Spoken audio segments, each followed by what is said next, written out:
جب وہاں پہ ایک اٹیک ہو رہا تھا تب بھی عمران خان صاحب کو آدم سواتی صاحب کی فکر تھی، کیونکہ بزرگ آدمی ہے، کمزور آدمی ہے، تو عمران خان صاحب کو اس وقت بھی ان کی فکر تھی، میں یہ اچھی طرح جانتا ہوں۔ اور آدم سواتی صاحب نے بڑا ظلم اور برداشت کیا ہے، جبر، یہ بالکل ایک حقیقت ہے، اور انہوں نے واقعی بہت تکلیف برداشت کی ہے، بہت کم لوگ اتنی تکلیف برداشت کر پائے، لیکن اور بہت سارے لوگوں نے بھی کیا ہے، تو آدم Swati is one of them. اب جناب ہوا یہ کہ جو اب دعویٰ آدم سواتی صاحب نے کیا ہے، دیکھیں جب ہم یہ کہتے ہیں نا کہ آدم سواتی صاحب نے بہت تکلیف برداشت کی، ہر موقع پر ہم نے ان کے خلاف ہونے والے ظلم اور جبر پہ آواز اٹھائی، تو پھر ابھی ہمیں کیا ہو گیا کہ ہم یہ کہہ رہے ہیں کہ آدم سواتی صاحب کا یہ جو بیان ہے یہ اس طرح نہیں ہے جیسے وہ کہہ رہے ہیں۔ دیکھیں اس وقت جب آدم سواتی صاحب مظلوم تھے تو ہم یہی کہہ رہے تھے کہ وہ مظلوم ہے اور ان کے ساتھ ظلم ہو رہا ہے، لیکن اب جب آدم سواتی صاحب ایک ڈنڈی مار رہے ہیں تو ہمارا کام یہی ہے کہ جو غلط ہے اس کو غلط کہنا اور جو ٹھیک ہے اسے ٹھیک کہنا۔ اس بیچ میں آدم سواتی صاحب سے میری کوئی لڑائی تو نہیں ہوئی، میں تو ان کی آج بھی بطور انسان، بطور ایک مضبوط اعصاب کے آدمی کی آج بھی بہت عزت کرتا ہوں۔ آدم سواتی صاحب نے پہلے اپنی قربانیاں گنائی عمران خان صاحب کو، اور کافی دیر گنوائی، اس پہ عمران خان صاحب نے اور بشرا بی بی نے ان کی تعریف بھی کی۔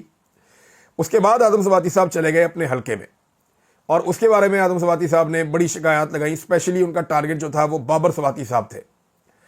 تو یہ جو معاملہ ہے یہ بھی آج کلیئر کر دیتا ہوں ونس فار آل کہ عمران خان صاحب نے کیا کہا اور آدم سواتی صاحب نے کیا کیا۔ اس پہ جناب ہوا یہ تھا کہ آدم سواتی صاحب نے کہا جی وہ تو کرپٹ آدمی ہے، بے ایمان آدمی ہے، اور خان صاحب اس کو تو جو ہے وہ آپ کہیں کہ وہ استعفیٰ دیں۔ یہ عمران خان صاحب پہ دباؤ ڈالا آدم سواتی نے کہ آپ بابر سواتی سے کہیں کہ وہ استعفیٰ دے۔ عمران خان صاحب نے ایسا کچھ نہیں کہا، بلکہ عمران خان صاحب نے وہاں پہ موجود لوگوں میں سے کسی ایک کو انہوں نے یہ کہا کہ سلمان اکرم راجہ سے کہو کہ وہ جو رپورٹ بنتی ہے تحقیقات کی، جو انٹرنل اکاؤنٹیبلٹی کمیٹی کر رہی ہے، جو عمران خان صاحب نے 3 لوگوں کی کمیٹی بنائی ہے کے پی میں، ان کی جو رپورٹ آتی ہے وہ رپورٹ میرے ساتھ شیئر کریں۔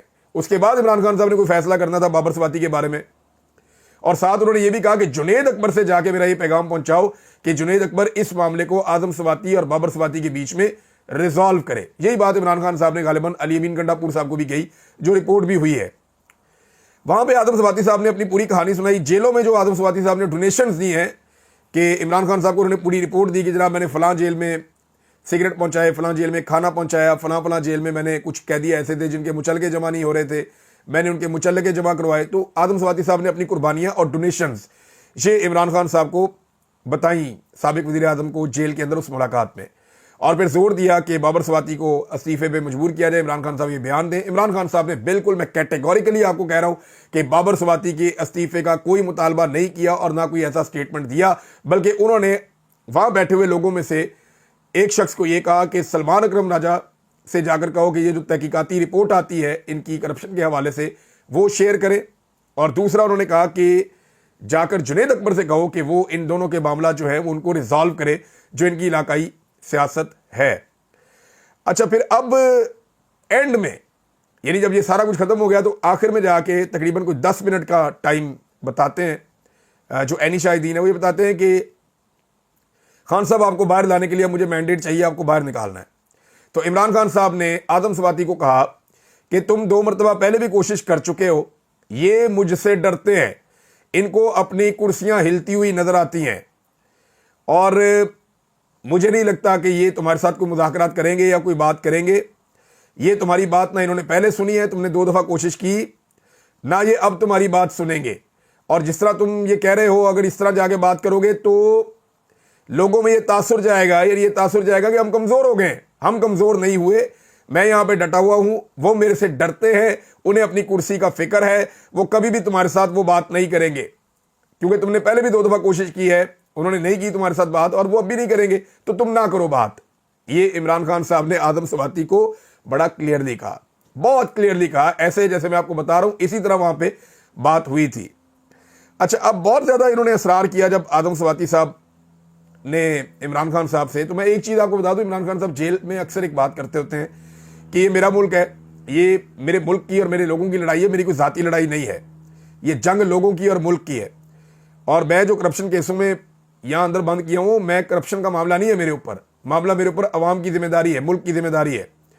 کسی بھی ادارے کو کمزور کرنے کے میں خلاف ہوں، میں پہلے بھی کھڑا ہوا تھا، اب بھی کھڑا رہوں گا، میں کوئی ڈیل ان کے ساتھ نہیں کروں گا۔ خان صاحب کا جو مطالبات ہیں ان میں تھوڑا ٹوسٹ ضرور آیا ہے، لیکن یہ نہیں ہے کہ انہوں نے مطالبات اپنے تبدیل کر دیے یا وہ پیچھے ہٹ گئے یا وہ سمپلی کہہ رہے ہیں کہ مجھے صرف باہر نکالو، جو کہتا ہوں میں کرتا ہوں. وہ بات نہیں ہے. باہر آنا خان کے لیے کون سا مشکل ہے؟ خان جو ہے وہ اپنے معاملات باہر آنے کے تو خود ہی حل کر سکتا ہے ڈیل کے ذریعے سے، لیکن وہ ڈیل کرنا نہیں چاہتا. اب یہ جو لوگ ملاقاتیں کرنا چاہتے ہیں، انگیجمنٹ کرنا چاہتے ہیں، اس میں خان صاحب کی کچھ ڈیمانڈز ہیں نا جو پوری ہوں گی تو خان صاحب باہر آئیں گے. ایک تو خان صاحب گارنٹی چاہتے ہیں کہ پہلے وہ مینڈیٹ واپس مانگ رہے تھے، اب 1 سال گزر گیا، ان کو بھی آئیڈیا ہے کہ عدالتوں کی کیا حالت ہے. تو 2-3 چیزوں پہ خان صاحب کا کمپرومائز یہی ہے. وہ یہ کہتے ہیں کہ اب مینڈیٹ کی بجائے وہ مانگتے ہیں نیا الیکشن. عمران خان صاحب کہتے ہیں کہ فریش مینڈیٹ آنا چاہیے، فری اینڈ فیئر نیا الیکشن پاکستان میں ہونا چاہیے. پچھلے الیکشن کے ساتھ جو کچھ بھی ہو گیا ہے وہ تو اب معاملہ اتنا دور چلا گیا کہ وہاں پہ انصاف ملنے کی توقع نہیں ہے.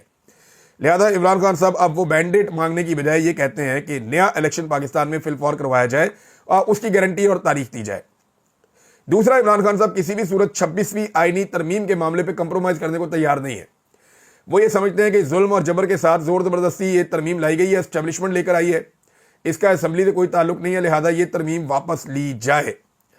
یہ عمران خان صاحب کے جو مین معاملات ہیں. پھر وہ جو قتل عام ہوا، جو چیزیں ہوئی، عمران خان صاحب ان کے اوپر بھی انکوائریاں کرنا چاہتے ہیں. 9 مئی کا معاملہ ہو یا 26 نومبر کا معاملہ ہو، اب وہ نئے الیکشن مانگ رہے ہیں. اچھا، بہت زیادہ جب انہوں نے آدم سواتی صاحب نے اصرار کیا نا عمران خان صاحب سے، یعنی عمران خان صاحب نے یہ نہیں کہا کہ تم جاؤ اور ضرور مذاکرات کرو اور جا کے مذاکرات. اب جس بات کو لے کر آدم سواتی صاحب قرآن پہ حلف لے رہے ہیں نا کہ مجھے مینڈیٹ دیا عمران خان نے مذاکرات کا، وہ کیسے ہوئی ہے؟ اب یہ جو وہاں لوگ بیٹھے ہوئے تھے نا، کیونکہ آدم سواتی اکیلے نہیں تھے، یہ 6-7 لوگ تھے. یہ ان لوگوں سے اگر آپ پوچھیں گے نا حلفن، انہیں بھی کہیں کہ قرآن پہ ہاتھ رکھو اور بتاؤ کہ کیا عمران خان نے تاکید کر کے کہا کہ آدم سواتی تم جاؤ، جا کر تم آرمی چیف سے یا باقی لوگوں سے مذاکرات کرو، تم جا کے ساری چیزیں کرو اور تم نے یہ کرنا؟ ایسا نہیں ہوا. تنگ آ کے عمران خان صاحب نے آخر میں کہا کہ وہ ملاقات لمبی ہوتی چلی جا رہی تھی، آدم سواتی صاحب چیزوں کو ڈریگ کر رہے تھے، کسی اور کو زیادہ موقع نہیں دے رہے تھے. تو عمران خان صاحب نے کہا کہ اچھا جو تم نے کرنا ہے جا کے دیکھ لو، تم کر لو، لیکن یہ تمہاری بات نہیں مانیں گے. ان کا یہ انداز تھا. اب الفاظ مجھے الگ الگ پتہ چلے ہیں کہ عمران خان صاحب نے جیسے وہ بندہ بادل نخواستہ کہہ دیتا ہے نا، یا بندہ کہہ دیتا ہے جان چھڑانے کے لیے ٹھیک ہے جا کے آپ کر لو یار مذاکرات، لیکن عمران خان صاحب یہ بات بار بار کہتے رہے کہ نہ وہ تمہاری بات سنیں گے، وہ ڈرے ہوئے ہیں میرے سے، ان کو اپنی کرسی کا فکر پڑا ہوا ہے، وہ ملک کے لیے نہیں سوچ رہے. یہ بات عمران خان صاحب بار بار کرتے رہے ہیں. اور مذاکرات کرنے کی اس چیز پہ ہے. آدم سواتی صاحب نے TORs کی بات ہی نہیں کی. بتائیں نا عمران خان کیا مانگ رہا ہے؟ کیا وہ یہ کہہ رہا ہے کہ میں ڈیل کرنا چاہتا ہوں مجھے باہر نکال دیں؟ وہ تو یہ نہیں کہہ رہا. عمران خان کے کاز کو نقصان پہنچایا گیا ہے آدم سواتی صاحب کی یہ جو پریس کانفرنس انہوں نے کی ہے اس کے ذریعے سے. اب یہ میں نہیں کہہ رہا کہ آدم سواتی صاحب نے جان بوجھ کے کیا ہے، لیکن ان کی اس پریس کانفرنس کا جو امپیکٹ آیا وہ یہ آیا کہ شاید عمران خان صاحب کہیں بہت ڈیسپریٹ ہے، وہ بڑے پریشان ہیں، وہ کہتے ہیں جی ہمیں مجھے باہر نکالو یہاں سے. ایسا نہیں ہے، لیکن اس کو ایسے استعمال کیا جائے گا. آدم سواتی صاحب کو کلیئرلی بتانا چاہیے تھا کہ عمران خان ڈٹا ہوا ہے، وہ کوئی ڈیل نہیں کرنا چاہتا. وہ یہ ضرور کہتا ہے کہ اسٹیبلشمنٹ اگر رائے راست پہ آتی ہے تو عمران خان راستہ نکال سکتا ہے پاکستان کی خاطر. میکسیمم یہی ہے نا، اور اس میں ایک نیا الیکشن کروانا پڑے گا. بہرحال یہ جو ریئل چیزیں ہوئی تھیں میں نے آپ کے سامنے رپورٹ کر دی ہیں. باقی جناب اب جس نے جو کرنا ہے کرو. میں نے یہ تصدیق شدہ خبریں اور چیزیں آپ کے سامنے رکھی ہیں، اور میں یہ بھی جانتا ہوں کہ آدم سواتی صاحب کو یہ والے سٹیٹمنٹ کے لیے تیار ذہنی طور پہ کس نے کیا اور کس طریقے سے کیا مجھے اس کا بھی پتہ ہے، لیکن ان چیزوں میں مجھے پڑھنا نہیں ہے. لیکن یہ ضرور ہے کہ آدم سواتی صاحب کی بڑی قربانیاں ہیں جو انہوں نے عمران خان صاحب کو گنوائی بھی ہیں، اور ان کی اپنی ایک علاقائی سیاست ہے جس پہ وہ اپنی مرضی چاہتے ہیں. نمبر 3، وہ اسٹیبلشمنٹ کے ساتھ مذاکرات کے نتیجے میں فرنٹ پہ آنا چاہتے ہیں، لیکن عمران خان صاحب کو نہیں لگتا کہ انہیں سنجیدہ لیا جائے گا یا وہ مذاکرات میں کوئی رول پلے کر سکتے ہیں. اور مذاکرات کی جب بات ہوتی ہے تو عمران خان صاحب ایک ایسے رستے کی بات کرتے ہیں جہاں پہ پاکستان نئے الیکشن کی طرف جائے، جہاں پہ جعلی مقدمات کا خاتمہ ہو، پاکستان میں رول آف لا، انسانی حقوق کی پابندیاں بند ہو جائیں. یہ چیزیں عمران خان صاحب چاہیں گے تبھی ملک آگے بڑھے گا. اگر عمران خان نے خود ہی باہر آنا ہے، دیکھیں نا پاکستان تحریک انصاف کو اس کے اندر کلیئرٹی لے کے آنی پڑے گی کہ آج کے دن ان کی لڑائی صرف یہ ہے کہ عمران خان کو جیل سے باہر نکالنا ہے. کیونکہ عمران خان نے جو لڑائی بتائی ہے جس کی خاطر وہ 1.5 سال سے 2.25 سال سے جیل کاٹ رہا ہے، وہ لڑائی تو حقیقی آزادی کی لڑائی ہے. اگر تو حقیقی آزادی کی لڑائی لڑنی ہے تو وہ ایک الگ لڑائی ہے، اس میں مذاکرات ہوں گے تو حقیقی آزادی کے لیے ہوں گے. لیکن اگر خالی عمران خان کو جیل سے باہر نکالنا ہے تو یہ تو کوئی اتنا مشکل کام نہیں ہے. آپ حقیقی آزادی کا اپنا نیریٹو چھوڑ دیں اور عمران خان صاحب سے بھی کہہ دیں وہ بھی چھوڑ دیں اور وہ باہر آ جائیں گے. اب ناظرین، جو پشاور کے نشتر ہال میں پروگرام کیا پاکستان تحریک انصاف نے، تگڑا پروگرام تھا.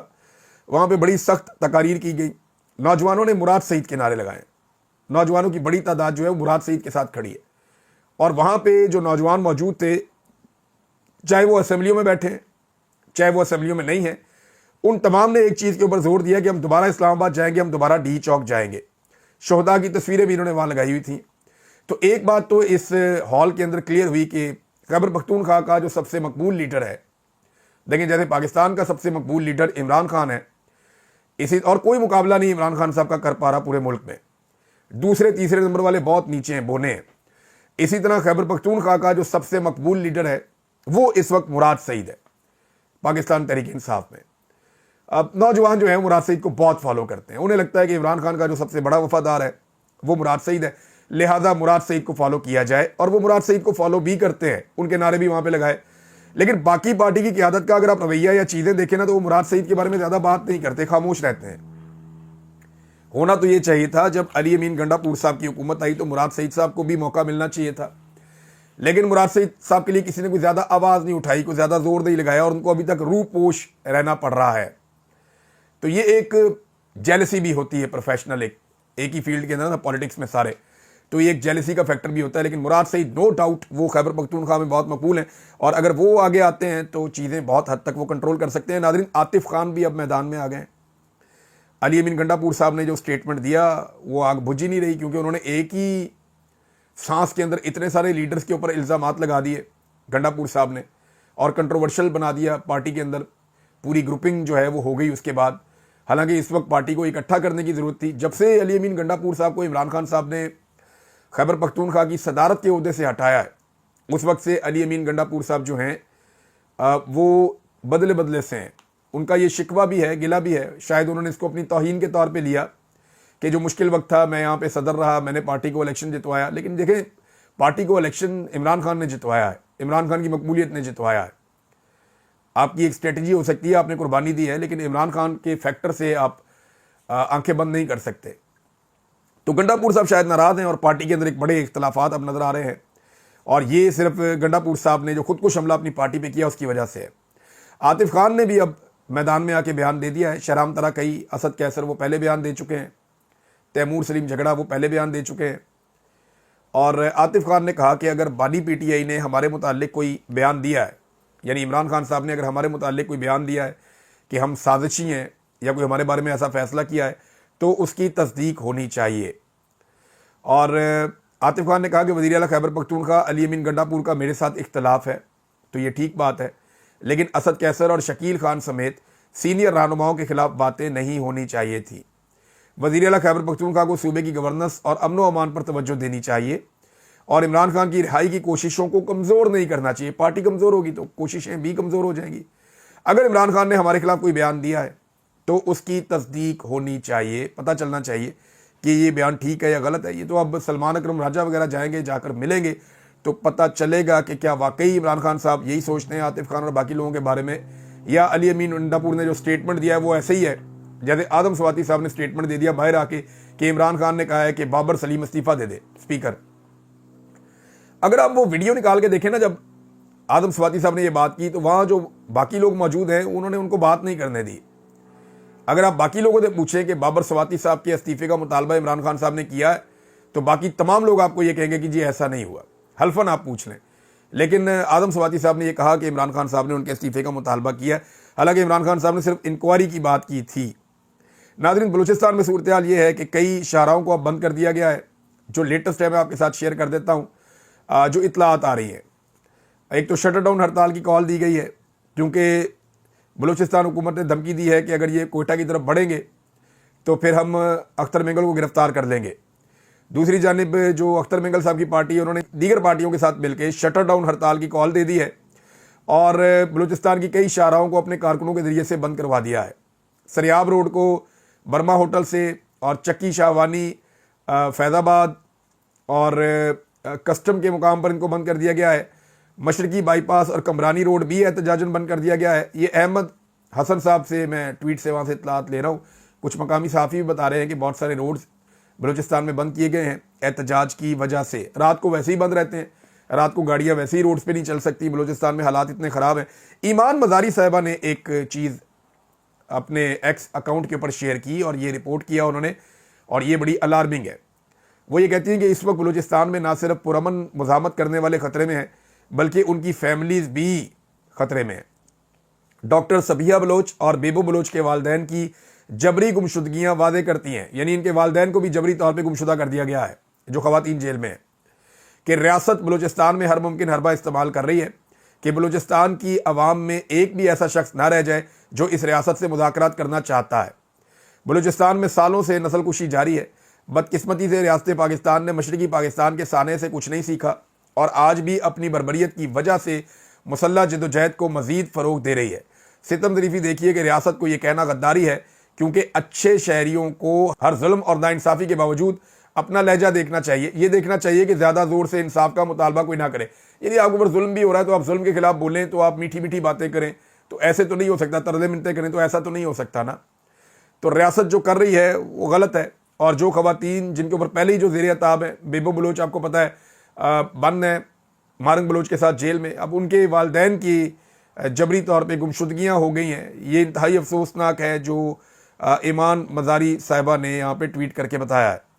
ناظرین، نون لیگ نے اسٹیبلشمنٹ کو ایک دھمکی لگائی ہے، اس بارے میں میرے پاس ایک خبر ہے، بلکہ دو ایک الگ الگ چیزیں ہیں، میں وہ دونوں چیزیں آپ کے سامنے رکھتا ہوں۔ مراد سعید نے جو خطاب کیا کارکنوں کے ساتھ نشتر ہال میں، وہ بھی سننے سے تعلق رکھتا ہے، وہ میں آپ کے ساتھ بعد میں شیئر کروں گا، لیکن جنید سلیم صاحب یہ بتا رہے ہیں کہ نون لیگ کی اعلیٰ قیادت کے دو افراد نے اسٹیبلشمنٹ سے رابطے کر کے یہ کہا کہ جو پی ٹی آئی سے مذاکرات کا معاملہ چل رہا ہے، اگر آپ نے اس حوالے سے تردید نہ کی تو ہم اپنی اگلی حکمت عملی کا اعلان کرنے والے ہیں۔ اس پر جو ہے اسٹیبلشمنٹ کی جانب سے جو جواب آیا وہ مسلم لیگ نون کی امیدوں سے 100 گنا زیادہ مایوس کن تھا۔ یعنی وہ پہلے بھی ان کو کہتے رہتے ہیں کہ یار آپ نے کیا کیا ہے، عوام کے اندر آپ کی جگہ نہیں ہے، کام آپ کر نہیں پا رہے، بیڑا غرق ہو گیا، گالیاں ہمیں پڑ رہی ہیں، تو ہم کب تک آپ کا یہ گند کا ٹوکرا اپنے سر پہ اٹھا کے پھرے۔ وہ یہ بات تو ان کی بڑی کلیئرلی ہے، وہ اب کہتے ہیں بیچارے نجی محفلوں میں، ان کو بھی بتاتے ہیں کہ نا بہت ذلیل ہو گئے۔ اب معاملہ یہ ہے کہ اس کی تصدیق ایک اور سٹیٹمنٹ سے ہوتی ہے، اور وہ سٹیٹمنٹ ہے جناب محترم عرفان صدیقی صاحب کا۔ وہ کہتے ہیں اسٹیبلشمنٹ بار بار کہہ چکی ہے کہ سیاستدانوں سے بات کریں۔ دوسری بات کہی گئی کہ 9 مئی پہ معافی مانگیں کہ ہم نے غلط کیا۔ میں نہیں سمجھتا کہ کوئی تبدیلی آ گئی ہے۔ اگر اسٹیبلشمنٹ دونوں چیزوں سے پیچھے ہٹ جاتی ہے تو خود جسٹیفائی کرے گی۔ سمجھ آ رہی ہے آپ کو بات کی؟ آہستہ آہستہ آپ کو سمجھ آئے گی۔ اب تک اتنے، اپنا خیال رکھیے گا، اپنے اس چینل کا بھی۔ اللہ حافظ۔